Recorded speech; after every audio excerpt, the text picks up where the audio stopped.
We are Marc, Amy, Juliette and Clement from the medieval Chateau de Rosieres. This Christmas we've made you a very special advent calendar. Every day from the 1st to the 25th of December we will open the door to a different room in the chateau and introduce you to its past, present and future. Merry Christmas.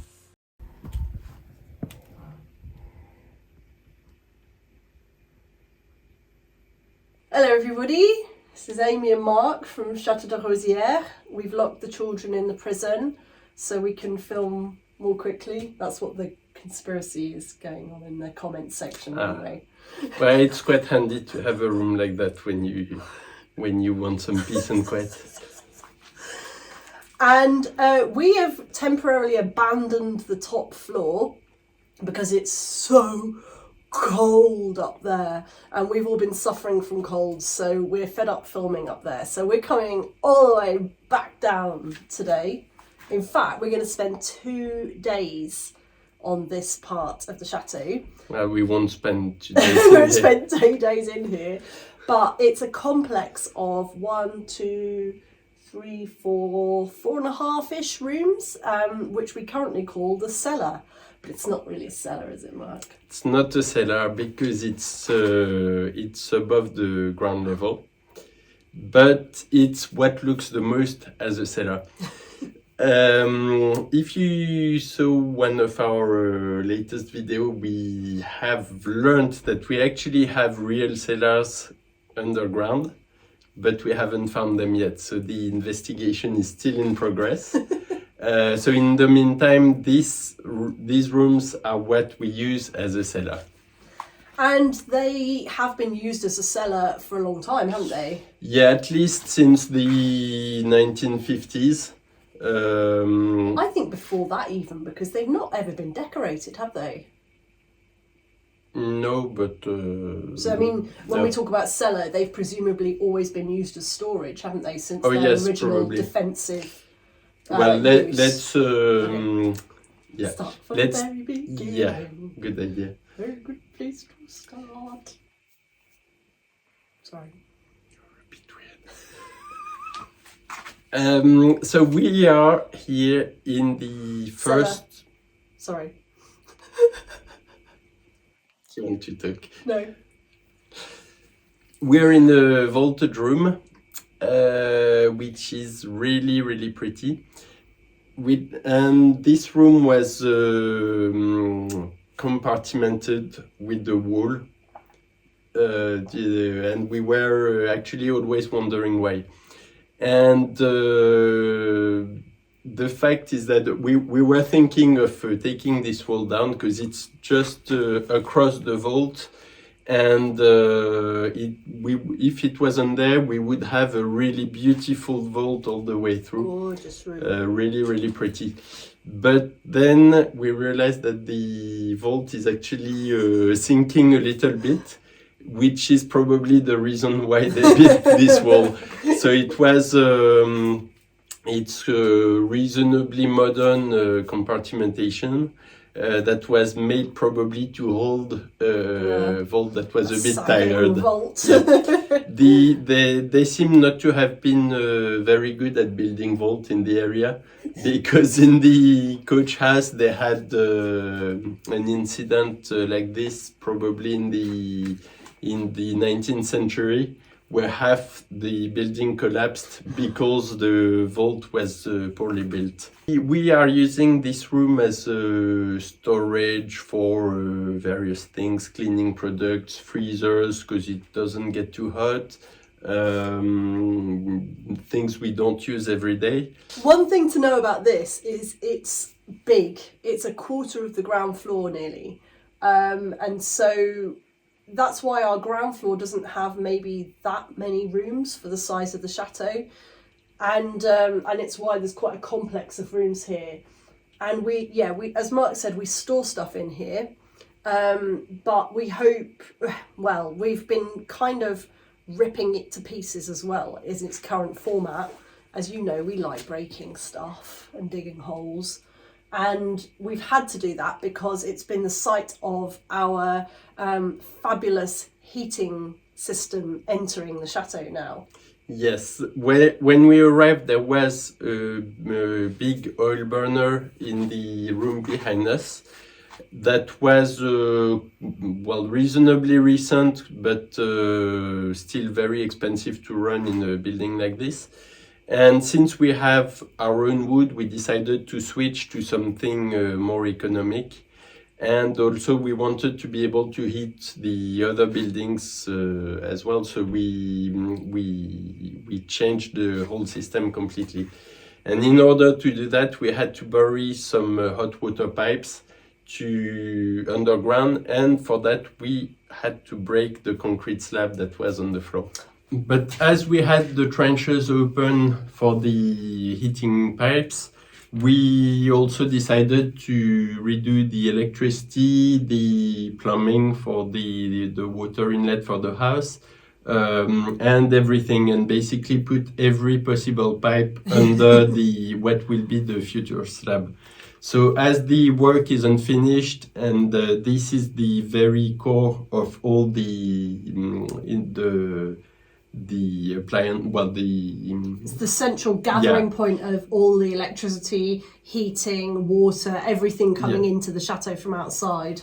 Yeah, we've just left all the trenches open, and we are not at all about to close them anytime soon. Because this is the problem. I mean, a lot of people wonder why we don't move forward faster with certain with rooms and things. Can't you just do X room or X room? And I think we've talked about this before, but in order to be able to do rooms and get bathrooms, we need to have water coming in and heating coming in, and that is a huge feat if there is nothing coming to a part of the chateau. So our chateau is basically square. It's a sort of rectangle, but it's a big solid block, and only 1/4 of that block has any running water coming to it. So to get that to the rest of the chateau is a huge endeavour, including the heating as well. And so we've been working, as we showed you in the attic the other day, to bring everything up to the top floor as well. And so what we're tending to do for the last few years is to work on the infrastructure and bringing that up. And once that's all there, the actual shaping and decorating and building rooms is going to be the simple part, really, isn't it? Yeah. And so the changes that have taken place here are not terribly visible, but they're massive. I mean, we had huge trenches going outside all the way around to all the buildings for years, open trenches, because the last thing you want to do is close everything up and then suddenly realise you wanted to bring fibre optics somewhere or something like that. Because it's the chateau, and then we've got the coach house in front, the tower house behind, a complex of several barns, a ruined house on that side, another ruined house on the other side. We're going to be building a heated greenhouse down there. We have gardens that we want to bring water to. So it's massive. It's like a village, basically. Yeah, basically we have to we need to think as a village and not as a home. It's like bringing all the infrastructures to many buildings. The heating system, which we will show you, we'll do a proper video on it at some point, but it's from a French company that installed the wood chip heating system, and it was their biggest domestic installation in France. So that tells you a bit about the size of our project here. When we arrived here, the whole floor was covered with concrete, and even the walls in this part. They've been sprayed with concrete, haven't they? Yeah, and so it was really damp. It was always smelling a bit weird and not very nice. And actually, when we broke the concrete slab on this bit, we could really feel the difference because the cellar got drier. All those weird smells disappeared, and it's been actually really good for this whole part of the chateau. And the day when we decide we're done with the trenches, we will actually pour another slab, but we will use limecrete instead of concrete. So basically it's a slab with, instead of using cement, we use lime, which means that it's a breathe-through slab. Yeah. And we will probably cover it with clay tiles, which are also breathy, and it helps regulate the humidity in the room, because it absorbs the humidity when it's damp and it releases it when it's dry, and so it makes it a lot more steady all year round. Because you'd think, looking at a building like this, that it's horribly damp inside, but it's really not. We live in a very dry area. Everything's dry indoors. In fact, the problems we have here are all related to it being too dry. So it was a bit weird to have this part of the chateau that was slightly damp. And it's true, as soon as we also chipped all of the sprayed on concrete off the walls. And it allowed, have some to do. Yes, there is some. It's pretty horrible. But actually. yeah, but it not only looks a lot better, but it helps the stones to breathe, and then any moisture that comes in during the winter will evaporate later. Yeah, and also the problem about cement is that it damages the stones because it traps the humidity behind it, inside the wall. And the whole chateau is built of granite, which is quite sensible to humidity. It erodes really quickly when it's in contact with the humidity. And as a result, all the part of the vault that was sprayed with concrete is now crumbling behind it. And we hope that when we've finished chipping, it will stop the erosion. And then we will probably regrout it with lime this time to let the granite breathe. But it's really striking the difference of in the stone erosion between the part that was sprayed with the cement and the other side. So never use concrete or cement in an old building. That's my advice. So this is our current installation for the heating. So we have the arrival of the hot water here that comes directly from the main heater, which is in another building. So it's nice and warm here, and I have cold hands, so I'm just taking advantage of that to warm up my fingers. And then from there we have a few circulators that send the hot water to the radiators of the chateau, that send it to sub-balloons that heat up the hot water for the tap. So these balloons are heat exchangers, so we pump hot water in them, and inside the balloon there's a coil that heats the tap water on demand. So it's all our tap water is heated by wood. And then we have another circulator that sends some of the hot water to the coach house, another building. So we have similar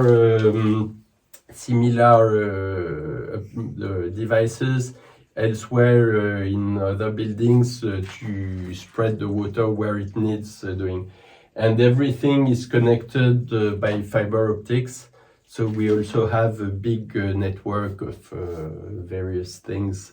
And we actually also use the fiber optics to spread the internet to other buildings, which means we only have one internet box for the whole for all the buildings. I mean, that one internet box won't survive more than 2 people with a mobile phone at the moment. That's the problem. But if one day we have fast internet, we will be able to have a good signal everywhere. Well, we have good signal, but we just have a very bad connection, which is not from our side. If you've watched our channel a lot and with great attention to detail, you will have seen this pantry before. It's absolutely marvellous. It's a walk-in pantry. And aside from the fact there are a few too many mice at the moment, it's a brilliant place to store when we make things like our jarred tomatoes, which you saw Marc making a little while ago. Canned tomatoes, and this is our rum top that we made back in the summer, where we put rum on lots of fruits from the garden. And we just store everything that we bulk buy. Walnut wine that Marc made. We store anything that we buy in bulk as well, such as our very important baked bean collection from the UK, which we rotate so that they don't sink. It's important that. And it's just a really nice little space, and in future we hope to be able to do more of our own produce, and it'll really stack it. Oh, we've got all the honey. Do you know that we have beekeepers who keep bees on our land, and they pay us for that in honey? So we have lots of wonderful honey, and most of it from our own land as well. And we also have vintage sardines that we need to rotate every so often. These are vintage sardines. They honestly, not these ones actually. Which ones? The one that Those. Yeah, those ones. They've got their vintage. This is a 2013 vintage, and you're supposed to keep them. Yeah, and actually, as they age, that's a very traditional thing from Brittany, actually. And when they age, the bones dissolve, and so they become tastier and tastier.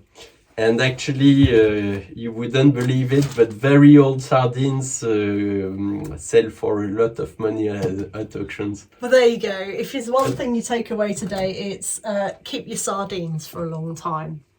Not any kind of sardines. They need to keep your French sardines. They need to be prepared with care. We would actually have a lot more to say about this pantry, because it's very interesting from an archaeological point of view, in the way it's built inside the chateau. We believe it's quite old because it has some very interesting features like carved stones, reused stones, probably the original flooring. And there seemed to be a vault that has been built later on that wasn't here before. So I guess we'll probably come back to it on another video, because we were too busy talking about sardines to talk about architectural features. Yeah, exactly. I'm sure you didn't know about that. Actually, tomorrow we'll be talking about the other half of the current cellars, and we may be able to revisit a little bit about this pantry, which is also very interesting but won't make sense until we've shown you the other side. So don't forget to tune in tomorrow, and thank you for watching today. And don't forget to subscribe so you get the notification. And like too. Thank you very much. Bye. Thanks for watching.